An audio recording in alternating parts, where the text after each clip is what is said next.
জানাচ্ছি সুস্বাগতম। নিশ্চয়ই ভালো আছেন, গল্পে গল্পে কোডিং শিখছেন। চলুন আজকে আমরা গল্পে গল্পে CSS3 মজার একটি জিনিস দেখি। দখলের রাজা পজিশন। দখলের রাজা পজিশন অর্থাৎ পজিশন নিয়ে বুঝতেই পারছি, আজকে আমরা পজিশন নিয়ে কাজ করব। আশ্রয় যে দিবে সে রিলেটিভ, আশ্রিত যে হবে সে অ্যাবসলিউট। তো চলুন দেখে আসি আসলে ব্যাপারটা কি। আমরা কোডিং শুরু করে দেই, আমরা কাজ করা শুরু করে দেই। তো গল্পে গল্পে অবশ্যই কাজ করব আপনাদের সাথে, আজকে অনেক গল্প হবে। তো চলুন দেখে আসি কিভাবে কাজ করতে হয় পজিশন নিয়ে। আমি একটি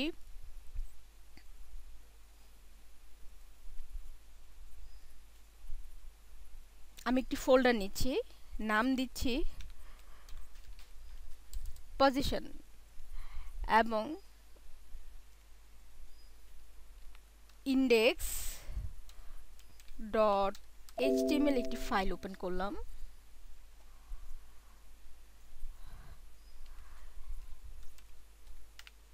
স্টাইল ডট সিএসএস নামে আরেকটি ফাইল তৈরি করলাম। তো ইন্ডেক্সে কিছু বেসিক জিনিস আমি লিখে ফেলি প্রতিবারের মতোই। HTML ক্লোজ,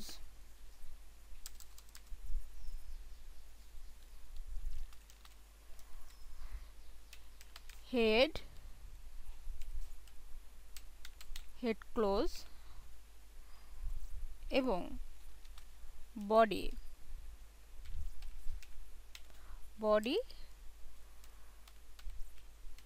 ক্লোজ করলাম।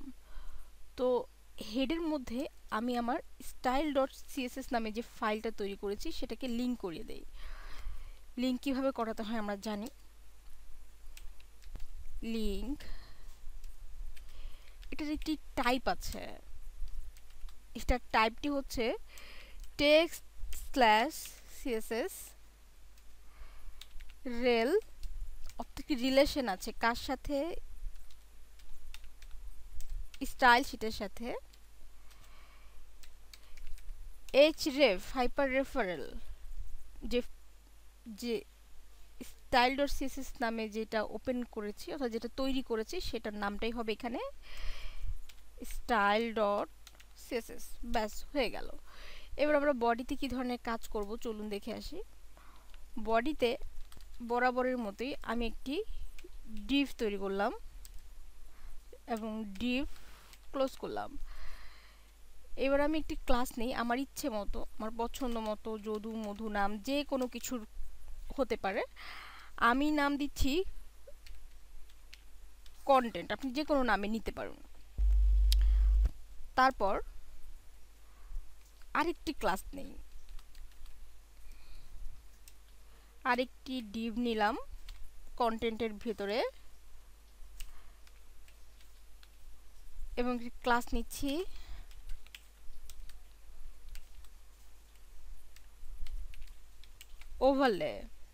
ওভারলে নাম আমি ক্লাস নিলাম।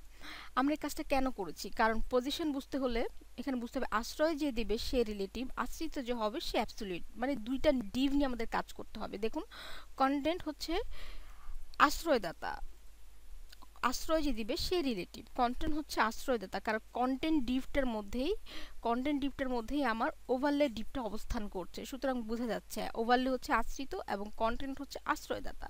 তো আমি আমার কাজ বোঝার সুবিধার্থে আমি একটি ফোল্ডার করি ইমেজ নামক, তাহলে বুঝতে আরও সুবিধা হবে। আমি ইমেজেস নামক একটি ফোল্ডার তৈরি করে ফেলেছি আমরা। এবার আমার এখান থেকে এত না খুঁজে আমার ডেস্কটপে একটি ইমেজ আছে, কপি করলাম, পেস্ট করে দিলাম ইমেজেসের মধ্যে। আপনারা জানেন কিভাবে ইমেজ নিয়ে কাজ করতে হয়। তারপরও আবার আমরা দেখছি ইমেজ এসআরসি সোর্স কোথায়, ইমেজেস নামক ফোল্ডার স্ল্যাশ ইমেজটির নাম হবে এখানে। ইমেজটির নাম হচ্ছে এটি। আমরা এটাকে কন্ট্রোল সি দিয়ে কপি করলাম, কন্ট্রোল ভি দিয়ে পেস্ট করে দিলাম।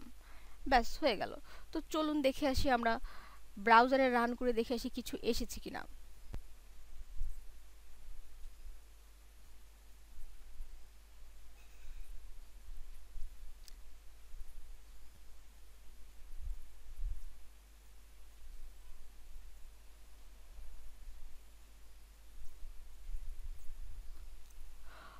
ওহো, চলে এসেছে এবং একটি দেখা যাচ্ছে স্ট্রবেরি। এটা স্ট্রবেরি, তো একটি স্ট্রবেরির ছবি দেখা যাচ্ছে, অর্থাৎ আমরা এখানে যে ছবিটা নিয়েছি সেই ছবিটি চলে এসেছে।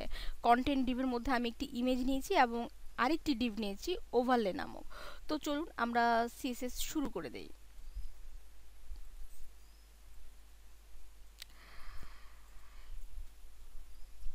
স্টাইল ডট সিএসএস এ আমি প্রাথমিক যে জিনিসটি লিখবো সেটা হচ্ছে ডট কন্টেন্ট, অর্থাৎ প্রথম যে ডিভটা আছে, যে প্রথম যে ডিভটা নিয়েছি আমি, সেখানে ক্লাস হচ্ছে কন্টেন্ট। কন্টেন্টকে আমি একটু স্টাইলাইজ করি। আমি এটার মার্জিন 100 পিক্সেল অটো দিয়ে দিই, অর্থাৎ উপর থেকে এটা 100 পিক্সেল জায়গা পাবে এবং অটো মানে হচ্ছে মাঝ বরাবর হয়ে যাবে। তো যাই হোক, নিচে নেমে এসেছে। এবার আমি যদি কন্টেন্ট নিয়ে কাজ করি, আবার ডট কন্টেন্ট, দেখুন আশ্রয় যে দিবে সে রিলেটিভ। আমার কথা মতো আশ্রয় দেয়া, আশ্রয় দিচ্ছে কে এইখানে একটু বুঝতে হবে। এখানে আশ্রয় দিচ্ছে কন্টেন্ট ডিভটা, আশ্রয় দিয়ে দিবে সে রিলেটিভ, অর্থাৎ তার পজিশনটা হবে রিলেটিভ। আমি যদি করি পজিশন রিলেটিভ, হয়ে গেল। আশ্রিত যে হবে সে অ্যাবসলিউট। আশ্রিত কে এখানে? আশ্রিত হচ্ছে ওভারলে, ইমেজ ওভারলে, কিন্তু আমি ওভারলে নিয়ে যেহেতু কাজ করব, আমি এখানে লিখতে পারি ডট ওভারলে। এই বেচারা হচ্ছে আশ্রিত, আমি তার একটা পজিশন দিয়ে দেই। পজিশন, তার পজিশন কি হবে? অ্যাবসলিউট, অর্থাৎ সে জায়গা টান টান করে দাঁড়িয়ে থাকবে। অ্যাবসলিউট দিয়ে দিয়েছে। দেখি কোনো পরিবর্তন এসেছে কিনা। না, পরিবর্তন আসেনি, কারণ এই ওভারলে বেচারাকে আমি কিছুই করিনি। সে শুধুমাত্র একটি ডিভ, তার মধ্যে না আছে কোনো ইমেজ, না আছে কোনো রং, তার কিছুই নেই। বেচারা অনেক গরিব মানুষ। তো চলুন ওভারলেকে একটু স্টাইলাইজ করি, দেখি তাকে বড় বানানো যায় কিনা। ওভারলের উইডথ দিলাম, অর্থাৎ তাকে আমি একটি দৈর্ঘ্য দিলাম, তাকে তো দেখা যাচ্ছে না, তার একটি দৈর্ঘ্য দিই 100%। তার একটি উচ্চতা দিই যেন তাকে দেখা যায় 100%। তার একটি ব্যাকগ্রাউন্ড কালার দিয়ে, অর্থাৎ তার একটা গায়ের রং দিয়ে দেই। ব্যাকগ্রাউন্ড হচ্ছে RGBA, অর্থাৎ আমি রেড, গ্রিন, ব্লু এই তিনটি সমন্বয়ে যত রং তৈরি আছে সব রং মিলিয়ে এই তিনটি হচ্ছে মৌলিক রং। রেড, গ্রিন, ব্লু, অর্থাৎ লাল, সবুজ আর নীল হচ্ছে মৌলিক রং। এই তিনটি রং থেকে বাকি সব রং তৈরি হয়, মনে রাখতে হবে। RGB এর লেখার সুবিধা কি? RGB লিখলে আমি এই জিনিসটা লিখতে পারি, এ মানে হচ্ছে আলফা চ্যানেলের রঙের ঘনত্ব পরিবর্তন হয়। ধরুন আপনার একটা রং লাল টকটকে হয়ে গেছে, আপনার মন চাইছে না আমি আসলে রংটা আর একটু হালকাভাবে দেখতে চাচ্ছি, তখন RGB লিখলে আপনি খুব সহজেই রঙের হালকা ব্যাপারটা দিতে পারবেন। চলুন আমরা যদি দেখে আসি, আমরা পিক্সি নিয়ে দেখে আসি। আমি আমার পিক্সিতে ক্লিক করলাম, যে কোনো একটি রং নিচ্ছি, এই রংটা নিলে কেমন হয়, অথবা আচ্ছা আমি ফটোশপের উপরে যে রংটা আছে সেটি নিচ্ছি। ফটোশপের উপর রংটার RGB আপনারা যদি খেয়াল করুন পিক্সিতে ঠিক চতুর্থ লাইনে RGB হচ্ছে রেড হচ্ছে 45, গ্রিন হচ্ছে 37 এবং ব্লু হচ্ছে 107, অর্থাৎ 45, 37, 107। আমি যদি লিখে দেই 45, 37, 107, হয়ে গেল। কিছু কি এসেছে? না, কিচ্ছু আসেনি, কারণ আমি এখানে রঙের ঘনত্বটাকে লিখিনি। এই যে আমি রেড লিখেছি 45, গ্রিন লিখেছি 37, ব্লু লিখেছি 107, তার ফলে একটি রং দেখতে পাবো আমি, কিন্তু রঙের ঘনত্বটা আমি বলিনি। আমি বললাম রং তুমি 0.8 মোটামুটি হালকা হয়ে আসো। দেখুন চলে এসেছে, রংটি চলে এসেছে। এবং দেখুন খুব এখন আমার ওভারলেকে দেখা যাচ্ছে। আমরা এতক্ষণ যেভাবে ভেবেছি ওভারলে বেচারা খুবই গরিব, আসলে সে ততটা গরিব না, তাকে এখন দেখা যাচ্ছে। তো তাকে দেখা যাচ্ছে, কিন্তু একটু সমস্যা হচ্ছে সে পুরোটা জায়গা জুড়ে এসেছে। আসারই তো কথা ছিল, কারণ আমি তাকে বলেছি 100% উইড। সে 100% উইড কার হিসেবে নিয়েছে? কন্টেন্ট। সে ভেবেছে কন্টেন্ট বোধহয় পুরোটা জায়গা জুড়ে আছে, তাই সে 100% বলতে 100% বলতে কন্টেন্টকে ধরেছে, কারণ এখানে তার একটা পজিশন হচ্ছে রিলেটিভ, এবং সে অ্যাবসলিউট কার কার জন্য, এই যে যার পজিশন রিলেটিভ সে তার অনুযায়ী ছোট বড় হবে। দেখতে চান? প্রমাণ চান? দিচ্ছি। ওভারলে সবসময়, আচ্ছা, পজিশন যার অ্যাবসলিউট সে সর্বদা, খুব সোজা করে বলছি, পজিশন যার অ্যাবসলিউট সে সর্বদা 100% হলে কার অনুযায়ী হবে? যার পজিশন রিলেটিভ। দেখুন, আবার দেখে রাখুন, এই যে সে এত বিশাল বড়, এখন আমি তাকে কিভাবে ছোট করতে পারি? খুব সোজা। আমি যদি কন্টেন্টের ম্যাক্স উইড, অর্থাৎ কন্টেন্টের ম্যাক্সিমাম দৈর্ঘ্য যদি আমি দিয়ে দিই, ধরুন 220 পিক্সেল, যেহেতু ইমেজটা সম্ভবত 220 পিক্সেলে আছে, তো আমি যদি এখন দেখি, হা হা হা, বলেছিলাম না আসলে এইভাবেই কাজ করে। দেখুন, যখনই আমি তা কন্টেন্টকে 220 পিক্সেল করেছি, তখনই আমার ওভারলে 100% হয়ে গেছে 220, অর্থাৎ সে পুরোটা ইমেজের সমান হয়ে গেছে। আমি যদি এটাকে বলি তুমি 520, তাহলে আমার ওভারলে এই যে 100% আছে, সে অ্যাবসলিউট, সে অবশ্যই রিলেটিভ যা করবে সে অনুযায়ী পরিবর্তন হবে। দেখুন, 520 পিক্সেল, 520 পিক্সেলের ওভারলে হয়ে গেছে। তো আমি চাচ্ছি আসলে ওভারলেটা ইমেজ বরাবর থাকুক। আমি যদি ইমেজের দৈর্ঘ্যটা মাপি, দেখুন 223 এসেছে, মানে 220, আমি ধরে নিতে পারি 220। তো আমি 220ই দিলাম। আমি চাচ্ছি ইমেজের সরাসরি হোক, অর্থাৎ ইমেজ সমান হোক। তো হয়ে গেল। খুব ভালো লাগছে না? খুব ভালো লাগছে, ভালো লাগছে। আসলে মনে হচ্ছে ওভারলেপটা আশ্রিতর মতোই লাগছে। দেখুন, তার কোনো জায়গা নেই, সে ছবিটার নিচে এসে বসে আছে। আমি যদি ওভারলেকে এই ছবিটার উপর উঠাতে চাই, অর্থাৎ আমি যদি তাকে, এই যে গো বেচারা, তাকে এত গরিব গরিব লাগছে, অর্থাৎ তার জায়গা নেই, সে নিচে দাঁড়িয়ে আছে, কেমন? কিচ্ছু করতে হবে না, তার পায়ের নিচে থেকে যখন মাটি সরিয়ে ফেলবেন, আপনার পায়ের নিচে থেকে যে কেউ যদি কোথাও মাটি সরিয়ে ফেলে, আপনার কোনো জায়গা নেই, আপনি কোথায় যাবেন?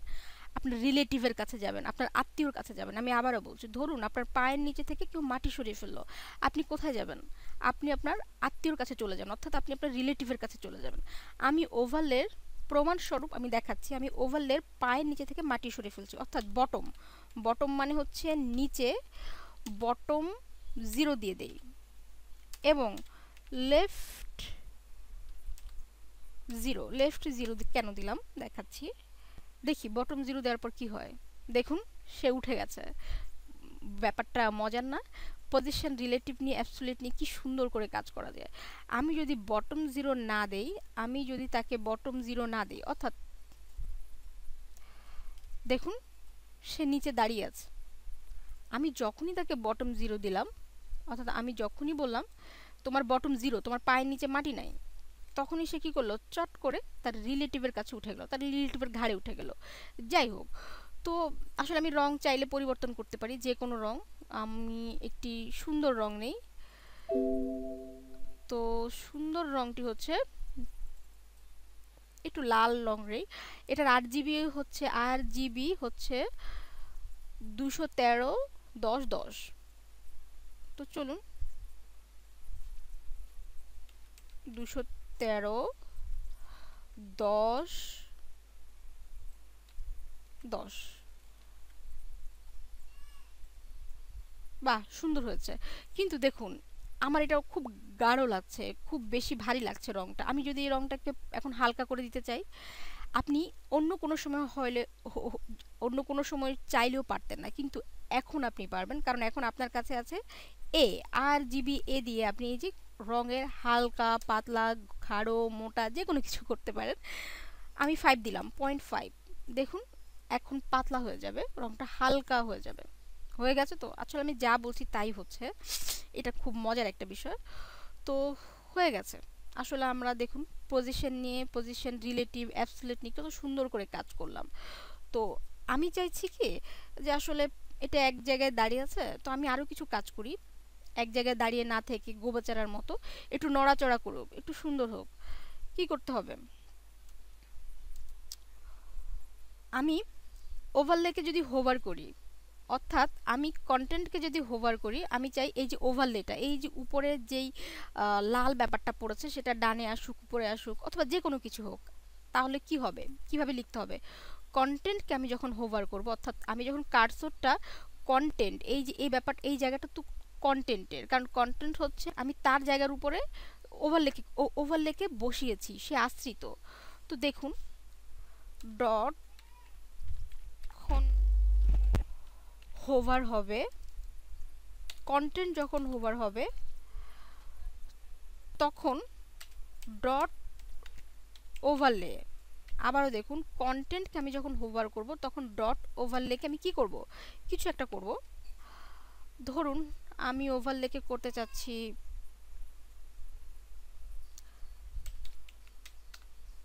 ট্রান্সফর্ম নামে এক রাজা ছিল সিএসএস এর জাদুর রাজ্যে, আমি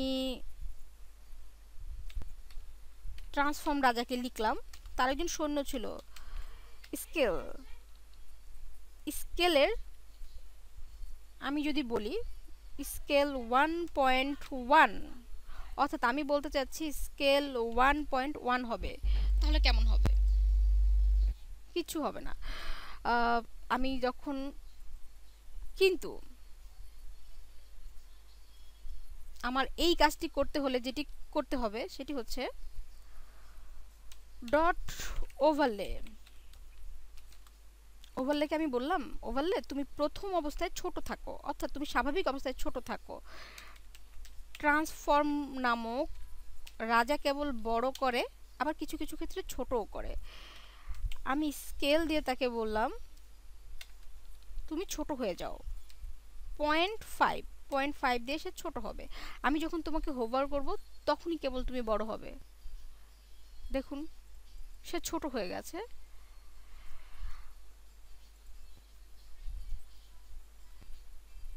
আচ্ছা,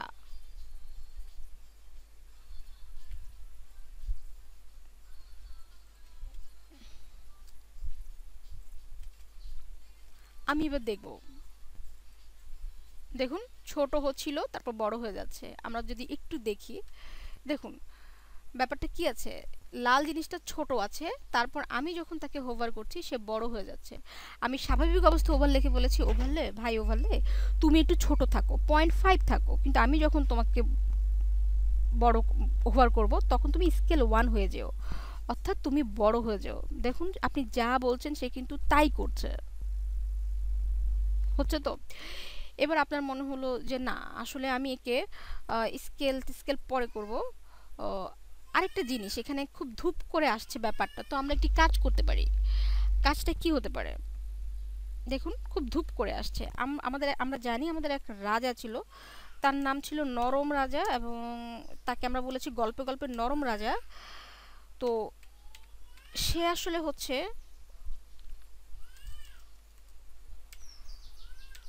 ট্রানজিশন, নরম রাজা, নরম রাজার কাজ হচ্ছে কোনো কিছুকে নরম করে দেয়া, সে অনেক জোরে জোরে আসলে নরম করে দেয়া। 0.4s, অর্থাৎ আমি 1 সেকেন্ডেরও কম সময় দিলাম তাকে, সে আস্তে আস্তে ধীরে ধীরে নরম হবে। দেখুন পার্থক্যটা নিজে বুঝুন। এবং আমি এই যে ট্রানজিশন ইউজ করছি, কোথায় ইউজ করেছি, আমি কিন্তু একবারের জন্য সেটাকে হোভারে ব্যবহার করি না, আমি ব্যবহার করছি মূল ডিভে। অর্থাৎ সে যেন হোভারের সময় যদি আমি তাকে ব্যবহার করতাম তাহলে সে হোভারের সময় শুধুমাত্র নরম হতো, বাকি সময় সে গরম। যাই হোক, আগের টিউটোরিয়ালগুলোতে আপনারা এগুলি দেখেছেন। তো আমি চাচ্ছি এটা রোটেট হবে, রোটেট ট্রান্সফর্ম রাজার আরেক শূন্য আছে রোটেট। আমি চাচ্ছি সে স্বাভাবিক অবস্থায় শূন্য রোটেট হোক, অর্থাৎ সে ঘুরবে না, কিন্তু আমি যখন তাকে হোভার করব তখন সে 360 ডিগ্রিতে ঘুরে যাবে, 360 ডিগ্রিতে ঘুরে যাবে। তো চলুন দেখে আসি। আহা, হয়ে গেছে। কিন্তু কেমন লাগছে বলুন তো, দেখুন সে একটু বাইরে থেকে ঘুরছে, অর্থাৎ সে ঘরের কথা পরেকে জানিয়ে দিচ্ছে, পর জেনে যাচ্ছে যে এই ব্যাচেরা ঘুরছে, বাইরে থেকে ঘুরছে, তার চার কোণা দেখতে পাচ্ছে, সব কিছুই দেখা যাচ্ছে। ব্যাপারটা হচ্ছে ঘরের কথা পর মানুষ জেনে যাচ্ছে, এটা উচিত না। এটার জন্য আপনি যেটা করবেন, মূল ডিভ যে আশ্রয় দিবে রিলেটিভকে বলবেন তোমার ঘরের কথা যেন পরে না জানে। তার জন্য করবেন ওভারফ্লো হিডেন। আপনি যখন ওভারফ্লো হিডেন করে দিবেন কাউকে, সে তার ভিতরে যত কিছু আছে তাদের কাউকে আর বাইরে যেতে দেবে না। দেখুন একটু আগে যা ঘুরছিল বাইরে থেকে, এখন তার শুধুমাত্র ওভারফ্লো হিডেন দেয়াতে সেটা ভিতর থেকে। আপনি ওভারফ্লো হিডেন কাকে দিবেন? আপনার একটি প্রশ্ন হতে পারে। যে সবাইকে আশ্রয় দিচ্ছে, কন্টেন্টকে ওভারফ্লো হিডেন দেবেন। এখন আপনার কাছে আরেকটি মজার প্রশ্ন হতে পারে যে আপু সব সময় ব্যাপারটা দেখা যাচ্ছে এই যে এই ওভারল্যাপ বিষয়টা, সে আশ্রিত ভালো কথা, গরিব মানুষ, কিন্তু সারাক্ষণ আমার ঘাড়ে থাকবে, রিলেটিভের ঘাড়ে থাকবে, খারাপ লাগে না দেখতে? না, আমরা তার সমাধানও করছি, চলুন। অপাসিটি যখন হবে 1, সবকিছুই দেখবে পরিষ্কার টান টান। অপাসিটি হবে যখন 0, খুঁজে পাওয়া যাবে না তাকে কোথাও। অর্থাৎ অপাসিটি যখন হবে 1, তখন তাকে দেখা যাবে টান টান। আমি যখন ওভারলিকে দেখতে পাচ্ছি, বুঝতে হবে এটার অপাসিটি 1 আছে, আমি দেই আর না দেই। আমি যদি এটার অপাসিটি 0 দিয়ে দেই, অপাসিটি 0, অপাসিটি 0 দিয়ে দিলাম, দেখুন স্বাভাবিক অবস্থায় তাকে খুঁজে পাওয়া যাচ্ছে না। অপাসিটি হবে যখন 0, খুঁজে পাওয়া যাবে না তাকে কোথাও। আপনি কি একে খুঁজে পাচ্ছেন? ওভারলেকে কোথাও খুঁজে পাবেন। আবার দেখুন হোভারে যখন আপনি চাচ্ছেন, যখন হোভার করব তখন ওভারলেকে দেখা যাক। অপাসিটি 1, এবার দেখা না গিয়ে পারে না। দেখুন স্বাভাবিক অবস্থায় সে নেই, অর্থাৎ স্বাভাবিক অবস্থায় আমি তার অপাসিটি করে দিয়েছি 0। অপাসিটি মানে হচ্ছে কোনো কিছুকে দেখা যাওয়া। অপাসিটি হচ্ছে কোনো জিনিসের ঘনত্ব, আমি কোনো কিছুকে দেখতে পাচ্ছি কিনা। অর্থাৎ আপনার যদি জাদু দেখাতে ইচ্ছে করে, কাউকে ভ্যানিশ করে দিতে ইচ্ছে করে, আপনি বলবেন খুঁজা সিমসিম, অপাসিটি 0 দিয়ে দেবেন, সে ভ্যানিশ হয়ে যাবে। আপনার কাউকে দেখতে ইচ্ছে করছে, অপাসিটি 1 দিয়ে দেন, তাকে দেখা যাবে। আমি কখন কাকে দেখতে চাচ্ছি আর কখন দেখতে চাচ্ছি না, এই বিষয়টা আমাকে খেয়াল রাখতে হবে। আমি দেখতে চাচ্ছি তাকে হোভারে, আমি হোভারে অপাসিটি 1 দিয়েছি। আমি তাকে দেখতে চাচ্ছি না স্বাভাবিক পর্যায়ে, ওভারলেকে আমি স্বাভাবিক পর্যায়ে দেখতে চাচ্ছি না, আমি তার ওভারলেতে অপাসিটি 0 দিয়ে দিয়েছি। এই ব্যাপারটা মনে রাখতে হবে। তো চলুন আমরা রোটেট নিয়ে কাজ করেছি, এবার আমরা স্কেল নিয়ে আমরা ট্রান্সলেট নিয়ে কাজ করি। ট্রান্সফর্ম রাজার আরেক শূন্য আছে, ট্রান্সলেট, যে ধাক্কা দিয়ে উড়িয়ে মারে, মনে থাকার কথা। আমি দেব ট্রান্সলেট, দেব 100%, ট্রান্সলেট দেব x, আমি দেব 0, দেখি কি দেখা যায়। দেখুন একদম ডান থেকে বায়ে আসছে, এতক্ষণ সে ঘুরেছে, আগে সে রোটেট হয়েছে, প্রথমেই সেই স্কেল বড় হয়েছে, তারপর সে রোটেট হয়েছে, এখন সে ট্রান্সলেট দিয়ে বা থেকে ডানে আসছে। এখন আপনি বলতে পারেন আমি ট্রান্সলেট তো সবসময় পিএক্স দিয়ে করেছি, অর্থাৎ আমি তো সবসময় পিক্সেল দিয়ে করছি, 100% কেন আছে? আপনি যদি এখানে অপাসিটি 1 দেন, তাহলে দেখতে পাবেন একটি জিনিস, আপনি দেখতে পাবেন। জিনিসটা কি? দেখুন আপনি যদি এখানে 50% দেন, আপনি ধরুন আপনার মনে হলো যে আপনি ট্রান্সলেট এক্স, এটাকে 50% ধাক্কা দিবেন, দেখুন সে সবসময় 50% ধাক্কা দিয়ে বসে আছে। আপনি বললেন না, আমি তাকে 20% ধাক্কা দেব। স্বাভাবিক অবস্থায় আপনি তাকে 20% ধাক্কা দিয়ে বসিয়ে রাখলেন। যখন হোভার হবে তখন সে পুরোটা 0 মানে হচ্ছে সে তার পুরো জায়গাটা আগের জায়গায় ফিরে আসবে। ধরুন আপনি হাঁটা শুরু করলেন, আপনি দাঁড়িয়ে আছেন এক জায়গায়, সেখান থেকে দৌড়ে গেলেন 100 ভাগ, অর্থাৎ 1 মাইল দূরে চলে গেলেন। আপনাকে যখন আবার ডাকা হলো, আপনি ফিরে আসলেন, কোথায় ফিরে আসলেন? 0-তে, কারণ আপনি আপনার আগের জায়গায় ফিরে এসেছেন। ব্যাপারটা তাই। এখানে যদি আমি 100% দেই, তাহলে সে পুরোটা ডানে চলে যাচ্ছে, ধাক্কা দিয়ে তাকে 100% ডানে সরিয়ে দিচ্ছে। এটার আবারও বুঝাচ্ছি ব্যাপারটা। এই যে ওভারলে কার ডানে সরে যাচ্ছে? কন্টেন্টের 100%, অর্থাৎ 20 পিক্সেল দূরে সরে যাচ্ছে তার 100%। আমি পিক্সেল দিয়ে করলে আমার ঝামেলা হতে পারে, সেজন্য আমি 100% দিয়ে খুব সহজে করে ফেলছি। দেখুন 100%, সে যাচ্ছে কোথায়? 100% চলে যাচ্ছে। তাকে আমি যখন হোভার করছি, সে ফিরে আসছে। কোথায় ফিরে আসছে? 0-তে ফিরে আসছে, সে তার আগের জায়গায় ফিরে আসছে। দেখুন সে তার আগের জায়গায় ফিরে এসেছে। তো অপাসিটি আমি আসলে 0 দিয়ে রাখি, কারণ অপাসিটি 0 দিলে আমার জন্য সুবিধা এবং দেখতে এটা সুন্দর।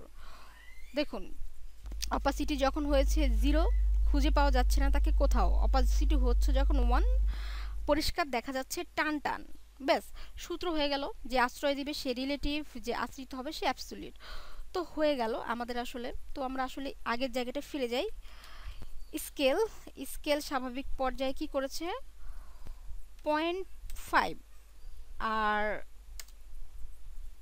হোভার করলে আমি স্কেল দেখব 1, ঠিক আগের মতো করে। তো চলুন দেখুন অপাসিটি 0 দেওয়াতে আগে কিছুই দেখা যাচ্ছে না, কিন্তু যখন হোভার করছি তখন সে বড় হয়ে যাচ্ছে, কারণ অপাসিটি 1 দিয়েছি আমি, হোভারের সময় 1 দিয়েছি। তো এই হলো বিষয়। আমি এখন এটাকে আসলে ট্রানজিশনকে, এটাকে ব্রাউজার সাপোর্ট দিব, কিচ্ছু করতে হবে না। ট্রানজিশনের এখানে আপনি কন্ট্রোল ডি দিয়ে কপি করুন। প্রথমটা দিলাম মজিলা ব্রাউজারের জন্য, দ্বিতীয়টা হচ্ছে ওয়েবকিট ক্রোম এবং সাফারি ব্রাউজারের জন্য, তৃতীয়টা আমি দিলাম অপেরা। আপনি আরেকটি ব্রাউজারও চাইলে দিতে পারেন, সেটা হচ্ছে এমএস ইন্টারনেট এক্সপ্লোরার। ট্রান্সফর্মের ক্ষেত্রেও একই রকম, control D control D control D control D দিয়ে কপি করলাম। মজিলার জন্য হচ্ছে মজ, ওয়েবকিট হচ্ছে কিসের জন্য বলুন তো, ক্রোম ব্রাউজারের জন্য। অপেরা হচ্ছে অপেরা ব্রাউজারের জন্য, এবং এমএস হচ্ছে ইন্টারনেট এক্সপ্লোরারের জন্য। তো হয়ে গেল, খুব সহজে আমরা ব্রাউজার সাপোর্ট দিয়ে ফেললাম। এখানেও আছে CSS3 যত জায়গায় পাবেন এই যে ট্রান্সফর্ম ট্রানজিশন, তত জায়গায় ব্রাউজার সাপোর্ট দিতে হবে। কন্ট্রোল ডি, আসলে control D D D D, আমি মজিলার জন্য দিলাম মজ, ওয়েবকিটের জন্য দিলাম, ওয়েবকিট দিলাম হচ্ছে ক্রোম ব্রাউজারের জন্য। আসলে আপনারা তো জানেন তাই না, আপনারা জানেন বিধায় বোধহয় আমার একটু সমস্যা হচ্ছে, কারণ আপনারা জেনে গেছেন কিভাবে কাজ করে, কত সহজ করে গল্পে গল্পে কোডিং শেখা হয়। এবং এমএস হচ্ছে ইন্টারনেট এক্সপ্লোরারের জন্য।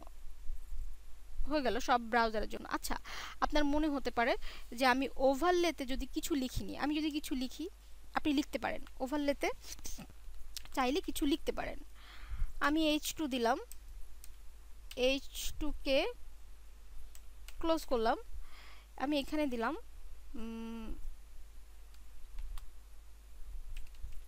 শিউলি ইয়াসিন অ্যান্ড সাদিয়া আহমেদ। চলুন দেখে আসি এবার কি হয়েছে। দেখুন শিউলি ইয়াসিন এবং সাদিয়া আহমেদ চলে এসেছে। আমি এখন চাচ্ছি আসলে H2 কে একটু স্টাইলাইজ করতে। H2 দেখতে মোটেও ভালো লাগছে না। আমি H2 কে বললাম H2 তোমার কালার হবে সাদা, এবং তুমি প্যাডিং টপ অর্থাৎ উপর থেকে জায়গা নাও 50 পিক্সেল। তোমার টেক্সট অ্যালাইন হবে সেন্টার। আমি H2 কে বলে দিয়েছি, দেখি সে শুনে কিনা। ওয়াও ওয়াও, এক কথায় অসাধারণ লাগছে। তো এটাই হচ্ছে ইমেজের, আসলে এটাকে বলা হয় ইমেজ হোভার ক্যাপশন। আমরা পজিশন, রিলেটিভ, অ্যাবসলিউট, আমরা অপাসিটি দিয়ে, অপাসিটি 0 1 দিয়ে খুব সুন্দরভাবে, আগের এক রাজা ছিল CSS3 জাদুর রাজা ট্রান্সফর্ম, তার স্কেল দেখলাম, তার রোটেট দেখলাম, তার ট্রান্সলেট দেখলাম, তার সব কিছুকেই আমরা দেখলাম। তো আসলে এভাবেই কাজ করতে হয়, এভাবেই কাজ করে। আর গল্পে গল্পে কোডিং শিখুন, গল্পে গল্পে কোডিং শিখি ফেসবুক গ্রুপে জয়েন করুন, আমাদের সাথেই থাকুন। সবাই ভালো থাকবেন।